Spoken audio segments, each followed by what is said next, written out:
ஓம் சாந்தி. நாம் இரட்டை அகிம்சையாளராக இருக்கும் ஆத்மா. நாம் வெற்றி மூர்த்தியாக இருக்கும் ஆத்மா. நாம் உண்மையான பிராமணனாக இருக்கும் ஆத்மா. நாம் உயிரோட்டமுள்ள கலங்கரை விளக்காக இருக்கின்றோம். நாம் அனைவருக்கும் தந்தையின் அறிமுகத்தை அளிக்கின்றோம். வீட்டிற்கு வழி சொல்கின்றோம். ஆத்மாக்களாகிய நாம் வீட்டிற்கு செல்ல வேண்டும். எனவே நாம் வீட்டை நினைவு செய்கின்றோம். இது 84 பிறவிகளின் சக்கரமாகும். எனவே நாம் சுயதர்சன சக்கரத்தை சுற்றுகின்றோம். சுயம் என்றால் ஆத்மாவின் தரிசனம். மேலும் 84 பிறவிகளின் சக்கரமாகும். இந்த சக்கரம் நம்முடையதாகும். நாம் கலங்கரை விளக்காகவும் இருக்கின்றோம். பேசுகின்ற, நடக்கின்ற கலங்கரை விளக்காகின்றோம். ஒரு கண்ணில் சாந்தி தாமமும் ஒரு கண்ணில் சுகதாமத்தையும் நினைவு செய்கின்றோம். நினைவின் மூலம் பாவங்கள் அழிகின்றன. வீட்டை நினைவு செய்வதன் மூலம் நாம் வீட்டிற்கு சென்று விடுகின்றோம். இப்போது முழு சக்கரத்தின் ஞானமும் நமக்கு இருக்கின்றது. அமரர் என்றால் நாம் எப்போதும் வாழ்ந்து கொண்டே இருக்கின்றோம். ஒருபோதும் நாம் இறப்பதில்லை. நாம் இப்போது தாமரை மலருக்கு சமமாக ஆகின்றோம். நாம் தந்தையை மட்டும் நினைவு செய்யும் பொழுது விகர்மங்கள் விநாசமாகின்றன. நாம் ஸ்ரீமத்படி நடந்து தூய்மையாக்கும் தந்தையை நினைவு செய்கின்றோம். ஒரு தந்தையை தவிர வேறு யாரும் தூய்மையற்றவர்களை தூய்மையாக்குபவர்கள் கிடையாது. தந்தைதான் வந்து அனைத்து ஆத்மாக்களையும் தூய்மையற்ற நிலையிலிருந்து தூய்மையாக்குகின்றார். நாம் தூய்மையாவதற்காக தந்தையை நினைவு செய்கின்றோம். நினைவின் மூலம்தான் நம்முடைய பாவங்கள் அழிகின்றன.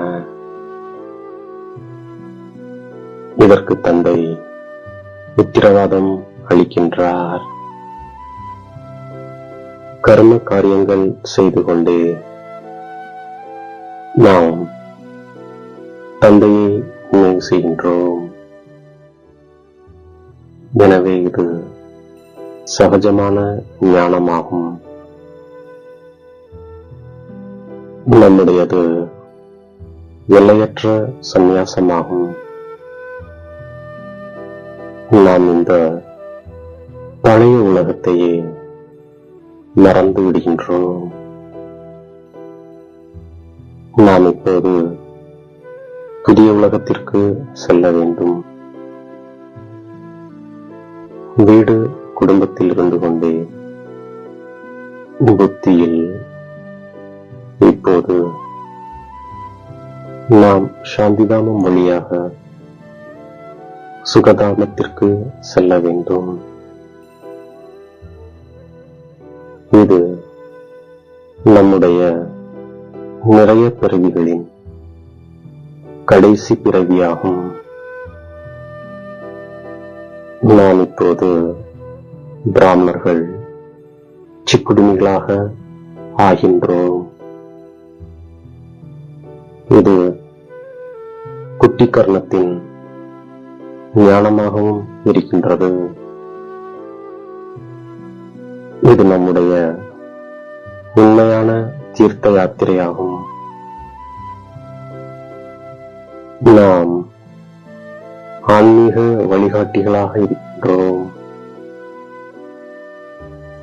நாம் சுயதர்ஷன சக்கரதாரிகளாக இருக்கின்றோம். உண்மையில் நாம் ஆதி சனாத்தன தேவி தேவதா தர்மத்தைச் சேர்ந்தவர்கள். நாம் இப்போது குற்றமற்ற பார்வையுடையவர்களாக ஆகின்றோம். ஆத்மாவின் சிம்மாசனம் இருபுருவ மத்தியாகும். அழிவற்ற ஆத்மா இந்த சிம்மாசனத்தில் அமர்ந்திருக்கின்றது. இது மண்ணாலான பொம்மையாகும். முழு நடிப்பும் ஆத்மாவில்தான் நிறைந்திருக்கின்றது. தந்தை 5000 ஆண்டுகளுக்கு பிறகு நமக்கு ஆஸ்தி கொடுப்பதற்காக வருகின்றார். நாம் ஆரோக்கியம், செல்வம், மகிழ்ச்சியின் ஆஸ்தியை பெறுவதற்காக இங்கே வந்திருக்கின்றோம். 84 பிறவிகளின் சக்கரம் நமக்கு நினைவில் இருப்பதால் மிகுந்த குஷி இருக்கின்றது. நாம் புதிய உலகத்தின் எஜமானர்களாக ஆகக்கூடியவர்கள். நம்முடைய உண்மையிலும் உண்மையான இறை நண்பன் தந்தையாவார். இப்போது நாம் இரட்டை அகிம்சையாளராக ஆகின்றோம். நாம் சர்வ சக்திவான் தந்தையோடு இணைந்த ரூபத்தில் இருப்பதால் நமக்கு சர்வ சக்திகள் மீது உரிமை இருக்கின்றது. சதா தந்தையுடன் இணைந்திருப்பதால் வெற்றியும் குறையாமல் இருக்கின்றது. சதா துணையில் இருக்கக்கூடிய அவிநாசி துணைவரை கூடவே வைத்துக் கொள்வதால் நமக்கு வெற்றி பிறப்புரிமை ஆகின்றது.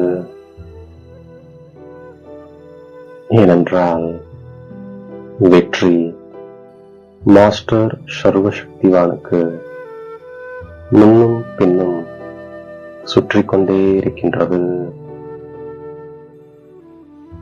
தந்தையின் நினைவில் கூடவே குஷியாக இருப்பதற்கு 84 பிறவிகளின் சக்கரத்தை நினைவு செய்கின்றோம். சுயதர்ஷன சக்கரத்தை சுற்றுகின்றோம். இறைவனை நம்முடைய உண்மையான நண்பனாக்கிக் கொள்கின்றோம்.